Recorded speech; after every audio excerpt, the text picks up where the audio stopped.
Welcome to Cosmic Scene with Jill Jardine. I'm your host, Jill Jardine, Master's in Counseling Psychology, longtime astrologer, psychic, healer, and yogi. In this episode, we have a treat for you. My guest is Hillary Harley, international astrologer and my colleague. And together, we're going to share the astrology of September through December 2024. You're going to want to hear what those key dates are, so stay tuned. Hey listeners, I want to remind you to support Cosmic Scene with Jill Jardine podcast. You can do that by going on to www.buzzsprout.com/958528/support. This will be in the show notes. Welcome to the episode featuring my guest, Hillary Harley, professional astrologer. She's been on Cosmic Scene before, and we love her astrological insights. Hillary Harley is originally from Pittsburgh, Pennsylvania, and has been in Boston since 1987. She now lives out in Western Massachusetts. She began her astrological studies in 1998 with teachers Dietrich Pessin, Monique Pommier, and Dorothy Oja, and she founded Harley Holistic Healing in 2001. She became a certified Reiki master in 2016 and certified to read the Akashic Records in 2018. Reiki and the Akashic Records are integrated into all her readings. In addition to being a holistic healer, she authored Ring of Truth, a novel which traces the life of dancer at the Paris Opera Ballet during Second Empire France. She is a student and practitioner of Kundalini Yoga since 1991 and holds BFA and MLA degrees from Southern Methodist University and an MPA from Suffolk University. Hillary is a member of the International Association of Reiki Professionals, as well as the National Council for Geocosmic Research, a professional organization for astrologers. If you want to find out more about Hillary and book a reading with her, check out her website, www.hillaryharley.com. That's spelled HILARYHARLEY, hillaryharley.com. It is my honor and pleasure to welcome my guest today, Hillary Harley, astrologer. Welcome, Hillary. Thank you so much, Jill. It's a joy to be back talking with you about the stars and what to expect on Cosmic Scene with Jill Jardine. And as always, it's our pleasure to have you back to give our listeners the scoop. And there's going to be a very busy fall season coming courtesy of Mercury gone direct at the end of August and eclipse season shining in September. So we'll do a synopsis of like key, and then we'll go back and kind of fill in the blanks. But from what you've been looking at, what do you think are going to be the highlights or red flags or alerts for the fall of 2024? Yeah, so there's an interesting gear shift on Labor Day, lot going on, because as you noted, Messenger Mercury, the planet of communication, turns direct, which everybody's psyched about. But just a couple days later, his big brother, radical Uranus, change agent. I love that. His erratic big brother, Uranus. It's like the big brother is the change agent ready to stir things up. And we typically don't feel the outer planets turning retrograde or direct, but it's worth noting because Uranus is a disruptor. So, you want to have your wheels in place for a few days before you start really booking those plans. I'd say waiting until the 6th or 7th just to let the energy settle down. Plus, there's a new moon in Virgo right on Labor Day itself, the 2nd. So, just lay low, enjoy yourselves over Labor Day weekend, and then shift in, ease into your first gear. You don't want to get off to the races that first week, back to school and back to work. Right. Although the Virgo new moon will try to, inspire people, get organized, get focused. The other thing that's Right. worthy to note too, on the first, on some ephemerises, on the second, on others, is that Pluto, who has been transiting backward, is going Yeah. from the Aquarius into Capricorn, the final last hurrah in Capricorn in our Yeah. lifetime. Yep. I have it from the 1st through the 19th of November. Yep. It's going to be going through Capricorn retrograde until the 11th of October. But yeah, it's still revisiting karma in Capricorn. What's your take on that? And weirdly enough, coinciding with election season in the U.S. So that You bet. between the Uranus retrograde and Pluto back in Capricorn, it's really going to stir up the pot.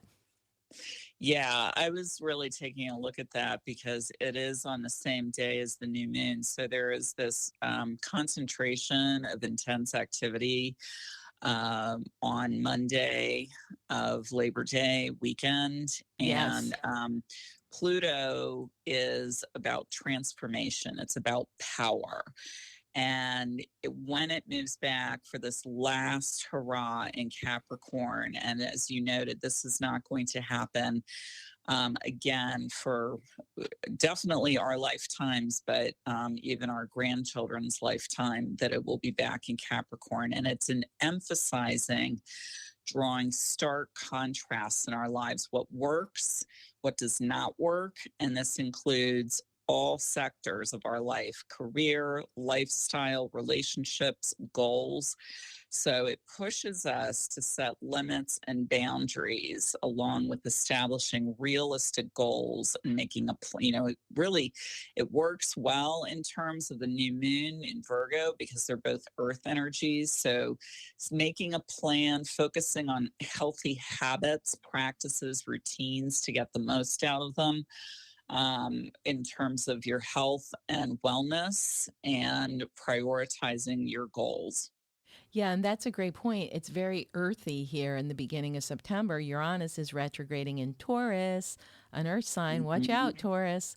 And then Mm-hmm. we've got Pluto in Capricorn, another earth sign at the Virgo new moon. So all earth sign people will be, I think, quite affected by this. But all of us, Mm-hmm. it's like paying attention to your physicality, your body, as you said, your finances, the business of your Yep. life, all the practical things. It's not an airy fairy time. It's a Nope. time of really getting back to brass tacks and figuring out your earth plane reality and how to improve it. And you're going to be given some chances to backtrack and reevaluate and figure things out. So when these planets, Uranus and Pluto, go direct, you have something to run with.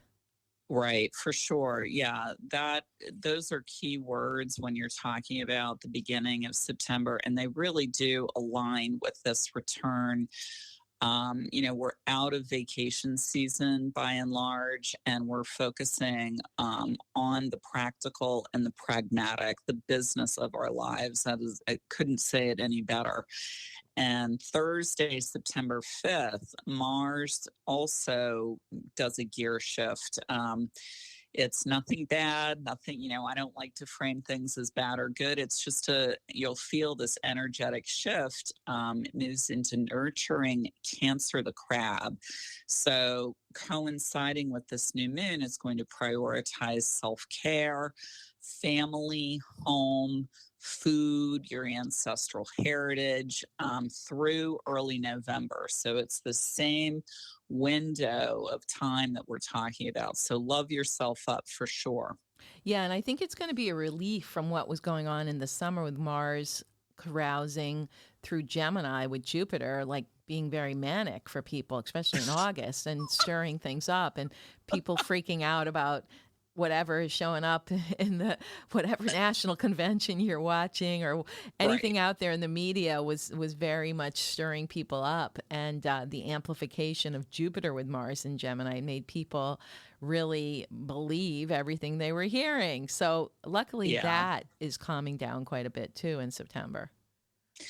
Yeah, so it's really going back to the basics. If I had to sum it up, the first part of the month, back to basics, back to what you can count on, going back to what works for you.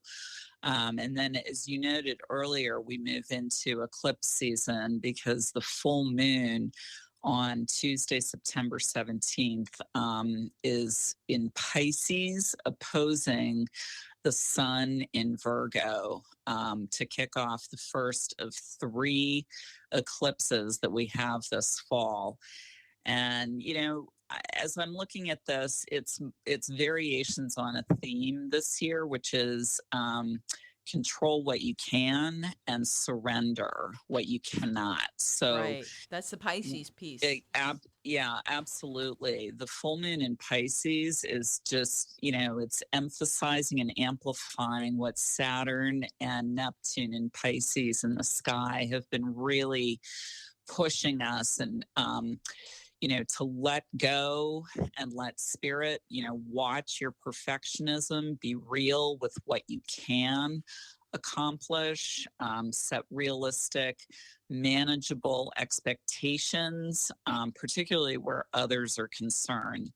The big caution around this eclipse is getting sucked into details and losing sight of the big picture. Right. And I have a theory of what might be playing out too around this full moon on September 17th with the full moon in Pisces, sun in Virgo eclipse. I think there's going to be another health scare because Virgo tends to be Virgo Pisces is kind of a health axis. Virgo ruling like traditional medicine, Pisces more energetic, spiritual medicine. So yes. I think, and Pisces also rules things like contagious and no boundaries. Viruses, so something, right. Viruses, things that don't, obey boundaries. So I also was kind of looking at that and being like, yeah, there's going to be some kind of disease factor going on or some kind of illness, virus that's going to pop, and there'll be some fear mongering around it. But also Pisces is a water sign. I think we're going to have a lot of water issues like inundations, flooding, maybe more sinking of ships or drownings of prominent people. I just think there's going to be a lot of water activity that will make the Yes. news. And then there's also some health scare or health issues coming into the media that will be touted out to everybody. So just forewarned is forearmed, and do what you will with the information. Right. No, I couldn't agree with that more. All of those themes are playing out. And then, are you ready to move into October? Yeah, I mean, it's noteworthy to know that then we go into Libra. So some of all this Virgo heaviness will kind of calm down a little bit on the fall equinox on the 22nd. This year it comes a little later. And then Mercury will go into Libra too from the 26th of September to the 13th. So we get, we cut a little bit out of that Virgo, focus on details and intensity of the physical plane and start bringing things into balance. And that leads us into October. And Yeah. drum roll, please. What's the big event that kicks off right in the beginning of October, Hillary? Yeah, it's cutting right to the chase. The second eclipse, just as a reminder for everybody, eclipses come in either pairs or sometimes trios. And so this is a trio round. And the second eclipse occurs on Wednesday, October 2nd. It is a new moon solar eclipse in Libra. So just as you noted, Jill, the heaviness, the density of all of this Earth from September is moving into giving way to Libra, where our focus is drawn to relationships and balance, balancing all the myriad facets of our lives. And as a reminder, remember your primary relationship is with yourself. So like the cog in the middle of a wheel, all of our other relationships extend from the one we have with our own self. So watch how you balance your own needs with everybody else's agenda, because Libra tends to forget about itself. And you want to remember also, in your quest for harmony and peace at any price usually leads to no personal peace for yourself. That's right. Lots of demands coming in from others. I also think that there may be some kind of either breakthrough or crisis with international diplomacy in some issue. Yeah. Because eclipse will, of course, reveal it, bring it to the surface, something that's been brewing. Eclipses like to say, here it is, and Yeah. bring it up to attention. So yeah, and Libra is, diplomacy, peace, negotiating Right. peace. So there will be some issue around that somewhere in the world. Yeah, totally agree with that. Mediation and international relationships for sure. So, brokering deals definitely going down. And, Libra also has to do with art and beauty. And beauty tends to be sort of maligned in this day and age, or just distorted. And I just want to remind everybody to take yourself on an artist date to either a museum or cultural event. You might find that just it doesn't have to be expensive or breaking the bank, but freshen up a corner of your own home with some new decor. Buying yourself a new lipstick or a pair of shoes that you've had your eye on, and look around, because bargains abound, whether free museum tickets at your local library or just rearranging the furniture in your apartment can offer a fresh living space. What a great suggestion to use that Libra new moon, because, and again, we got to remind people, when there's like a lunar event, whether it's a full or new moon amplified by an eclipse, that energy is lasting until the next lunation. But with eclipses, they tend to last for 6 months. So that energy gets sparked at the actual lunar event, the lunation, in this case, October 12th. But it's pretty strong for the 2 weeks following it. And then it can have an effect up to 6 months when it's an eclipse. Right. If it's like, oh, I have something that day, I can't do that. Well, you have some time to take care of your Libra needs for beauty. Right, for sure. And then 1 week later, after that eclipse on October 2nd, generous Jupiter turns retrograde in Gemini on Wednesday, October 9th. And again, we do not tend to feel these outer planet gear shifts as we might with inner planets such as Mercury, Mars, and Venus. But if you do need to launch any projects or make any big announcements, because Gemini is about communication, you want to plan to do this earlier in the month, or better still, wait until after the third eclipse on October 17th. Yeah, and it's retrograde for a while. I mean, it's going to be retrograde until February 4th, 2025. So, but again, like you noted, when they stationary, retrograde, or direct, those tend to be think of a wave pulling all the energy with it. Right. So generous Jupiter and Gemini, I like that. Jolly Jupiter and Gemini, jolly Jupiter. We like to use our alliteratives here on Cosmic Scene. So I'm glad you're in that groove with us today, Hillary. So that, I think that's going to focus again. If a planet is retrograding or stationary or doing something in your sign, for instance, when Uranus goes retrograde in Taurus on the 1st of September, Taurus, you're it.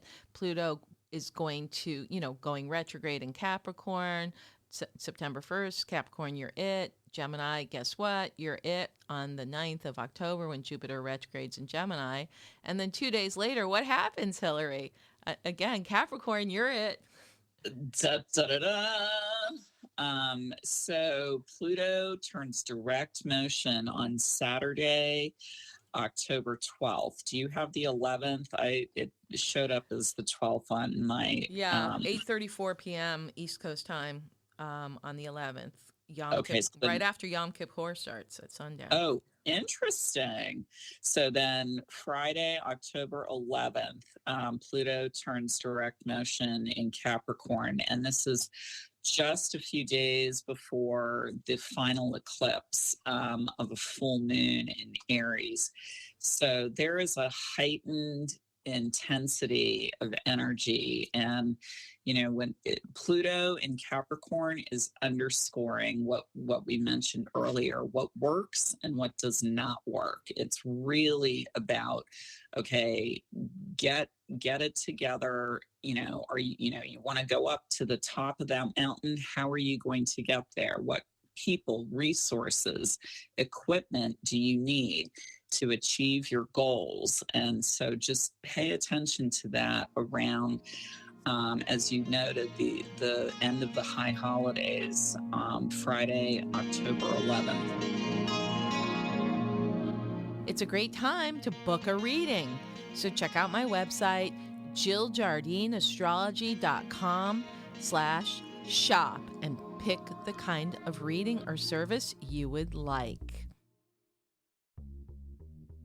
Yes, and so then there's fallout. And this is, again, guess who's it? It is Aries, full moon in Aries. So do diligence and be ready for something to be revealed, as always, at a full moon eclipse. And then it's pretty chill for the rest of October. We can start celebrating Halloween early after the eclipse. The spooky stuff is going to come out through the media, of course, too. So that's less than a month before the election in the U.S., but I think Venus on the same day goes into Sag, so that might lighten things up a little bit. Oh, wouldn't that be nice? Yeah, we welcome that Sagittarius, generous, expansive energy. And as we wind up Libra season, where we're hopefully learning to balance our needs in equal measure to everything else this month. But you want to watch that full moon lunar eclipse in Aries because it can have us stirring up or looking for trouble, ready for a fight type of thing. So just, take a beat, just lay low around that weekend and don't rush in where angels fear to tread, as they say. Right. And spooky Scorpio season starts soon enough on the 22nd of October, leading into November with the big event, right, on the Day of the Dead. And what is that? So the new moon in Scorpio is on the Day of the Dead. It's really interesting. And this is just a few days before the presidential election in the United States. So, so can you say change is at hand? I mean, Scorpio rules transformation, and it also rules the shadow. So what has gotten swept under the rug of our lives, what is hidden is, that's really at play. And by the time of the full moon on November 15th, secrets are definitely revealed. So this is a loaded full moon, as it is conjoined to radical Uranus and taskmaster Saturn on the 15th, and taskmaster Saturn is turning direct motion the very same day. All to say, change with a capital C is here. Yeah, and those first 3 weeks of November are quite spooky because then Pluto leaves the Capricorn building on the 19th. I kind of predict that it's going to be one of these elections where we won't know the winner on the 5th of November. I think there's going to be so many things in the mix that we won't know until the fat lady sings. I agree. Especially with these heavy duty, like you said, we lead into the month. 3 days before the election, we got a Scorpio new moon, bringing everything to the surface, popping the proverbial cosmic zit, as we would say. and then, the other volatility thing showing up is Mars is going to go into Leo on the 3rd. So Mars in a fire sign, letting loose the day before the election, and it's there for a long time because it's also going to retrograde at some point later in the year, and it's there. So that's going to stir up the pot. And then the full moon, the full moon on the 15th, the same day Saturn goes direct in Pisces, and then a few days later Pluto into Aquarius. So we're going to have kind of an action-packed November. Yeah, for sure. And Even I though want to there's no just eclipses, it's actually going to be the month that takes all that eclipse fallout. precisely, that's exactly right. I mean, all of that eclipse energy, as you noted, is definitely in place for a full 6 months. And you feel it, the immediacy of it, right in November with all of these cosmic gear shifts. And I just want to remind everybody that Scorpio is about transformation, power. It's the big guns, sex, death, shared resources, joint finances, the metaphysical realm. And it's about, what we have collectively together. So it's a time we're really being pushed to take stock of our values, who and what we value in ourselves, our lives. What is our time, energy, and talents and skills really worth? How do we want to spend, the deeper cosmic questions, existential questions? How do we want to spend the currency of our lives? That's that's beautiful information that people can work with, and thank you for sharing that about Scorpio, who's always given a bad rap, but there's so many positive aspects of Scorpio. It's really good to dive into those deeper realms of the unconscious and psyche, and Scorpio can help you with that. Right, right. And as you noted, the ruler of Scorpio, you said this earlier, Pluto is finishing its cycle in Capricorn for once and for all and will not be back in this hardworking sign for over 240 years. So the gravity of November and, definitely September, October leading, with the eclipses going on, really cannot be emphasized enough. Pluto moves into Aquarius for good on Wednesday, November 20th. And Aquarius is technology, groups, networks. I mean, you're an Aquarian sun, so you can speak to this even better than I. So, Right. It is the dawning of the age of Aquarius, which has been coming since the 60s. But yeah, so Aquarius, we're going to have, it's more about interconnectivity. It's not me versus them. It's like we're all in this together. We've been using the phrase unity consciousness for, I don't know, last 20 to 30 years. And now I noticed it was grabbed up by some of the politicos. But it really yes. is that, if you win, I win, not like the top 1% winning and everybody else getting the trickle down. So it's going to really shift our society as we know it. Life as we know it is going to change.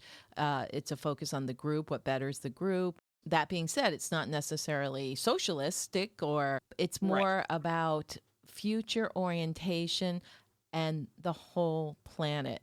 I see a lot going on with the greening, economics, environment, eco-friendly, all of these things. Certainly technologies are going to be enhanced even more, but it's Mhm. also getting back to consciousness that is not necessarily coming from ego, but from soul. That's what I see. So we'll have awakenings basically in the collective. And then how do we end the month with a nice Thanksgiving present, Da, Hillary? da, da, da. So, just after Thanksgiving, Mercury turns retrograde on Tuesday, November 26th. No, So, right before Thanksgiving. I have it on the 25th at 9:42 p.m. East Coast time. okay, so my ephemeris isn't giving me the exact dates, but Okay. you are correct. It is definitely Monday, November 25th. And so, heading into the holiday season, it looks okay. Travel, because Mercury governs all kinds of travel. So, your travel should be okay during the Thanksgiving holiday. And if you need to buy presents, holiday shopping, you either want to do it before Monday, November 25th or after December 15th, because Mercury returns direct after December 15th. So, in other words, Thanksgiving travel may be a cluster, but Christmas travel won't be as bad as last year. Correct. Well, tell the airlines that, right? I know, for real. So, but it sounds like we're getting now we get rebates or refunds if I think that was part of this new travel deal with the airlines, that if we're really delayed more than a certain amount of hours, we can get a refund from the airlines. So that's a bit of a breather. But yeah, and then moving into December, are you ready? Yes. Drum roll. Okay. Again, we've got these new moons right on the first, right at the outset of each month. So there's a new moon on Sunday, December 1st in Sagittarius. And it is really closely tied to Messenger Mercury.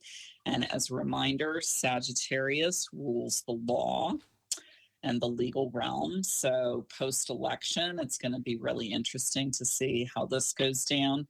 Sag also rules truth, freedom, foreign travel, all manner of education, including life experience. So it is safe to say all of us are being schooled in specific aspects of our lives.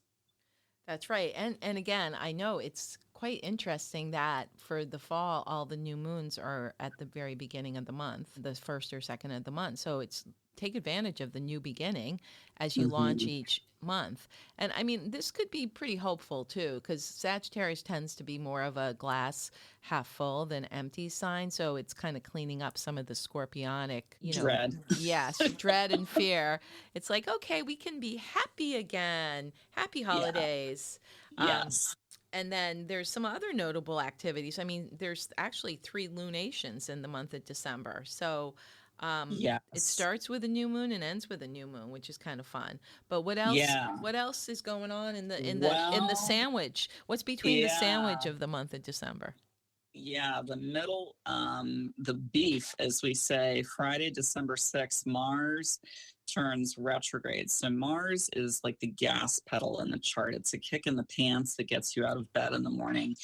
It's about pushing forward. So when it turns retrograde, this is particularly challenging. And it's in, look at me, Leo. So, there is a lot of churning and burning, should we say. And the very next day, Neptune turns direct motion. And again, we don't tend to feel these outer planetary gear shifts. So it could be pretty bumpy around the 6th, 7th, and 8th. And heading into the holiday and early part of 2025, it's best to plan to take this time to research the direction you want to go. It is not a great time when Mars is retrograde to launch anything. That's right. Especially when it's in Leo. I think we're going to see a lot. It's the end of the year. And you remember how all those celebrity deaths tend to show up at the end of the year? I think there might be quite a few or more than usual people saying exit stage right at the end of the year. Thanks, sayonara. Yeah, for sure. Yeah, because Leo rules celebrity, creativity. Neptune rules fame. So that could really be true. And this is definitely relevant for creative and romantic pursuits, trying to launch something creatively or romantically, because Mars is the fire starter. It's about launching. So it's like spinning your wheels in Alabama mud. It's going to be hard to get yourself going. And you may notice that there are a bunch of false starts. So I just want to highlight, because Mars is in Leo, which is a fire sign, you really want to take caution, because we're using fire pits, fireplaces as the days get colder. So candles as well. You want to take caution around fire. The end of December, any mechanical or heat-borne devices, including chimneys, vehicles, appliances. Not a great time to take major risks or leaps of faith, which coincides with the winter solstice, which is drawing us inward. What about the full moon that happens in the middle of the month? Yeah, so that's in Gemini and big announcements. So, and Yes. I'll let you talk about that. Well, I mean, it's interesting because it's actually the same day that Mercury goes direct in Sag. So Mercury's going to spill the beans Yep. mid-month, the 15th. And it's interesting because, you know, that Mars retrograde from the 6th and then Mercury's still going to be retrograde till the 15th. You're right. There's going to be a lot of false starts and there's not going to be a lot of forward movement if people are trying to jumpstart something. But then on the 15th, Mercury goes direct. It's the Gemini full moon. Mercury and the Sun are in Sag. So, yeah, there's going to be all kinds of things breaking, all kinds of Yeah. hotlines going on, and a lot of information. I think it might be stuff that was hidden that's now coming full front because Mercury is in Hmm. Sag. It's also international Yep. news, breaking news internationally around the middle of the month, leading into Yeah, that for winter's. sure. And that will probably go on, you know, for the last 2 weeks of December. Yeah. A Christmas surprise, maybe. Right. Yeah, Christmas isn't heavily aspected this year. You know, luckily Mercury isn't retrograde through Christmas like it was last year. And then we have at the very end of the year on the 30th, that last lunation of the year, which is actually a new moon, Hmm. the Capricorn new moon. Yeah. So, winter, this is deep, dark days of December, wool gathering, pull yourselves inward. It's about constructive and productive activities. And it's a great time, the day before, 2 days before the new year to really think about uh, intentions you want to set, practical, pragmatic. That's Capricorn, and it's real deal energy. So, as you mentioned earlier in the discussion, getting back to brass tacks, that is a real theme through the fall. This, it's not airy fairy this fall at all. And it really ends with that lunation, the new moon in Capricorn on December 30th. Right. And it's going to launch people into 2025 with their feet running into their business lives, or if people have been wanting to make changes in their job situation or careers, actually January this year is a good time to go for it. Yeah, for sure. For sure. Wow. Well, 4 months. we covered a lot, Hillary, and I think we did quite the flash dance through it, but people can take it, put these dates in their notebooks and their calendars so they're aware when these major astrological events will occur. And as always, it's such a pleasure, and we appreciate you so much on Cosmic Scene, contributing your wisdom and your astro insights so that Thank you. everybody can listen. Thank you so much, Hillary.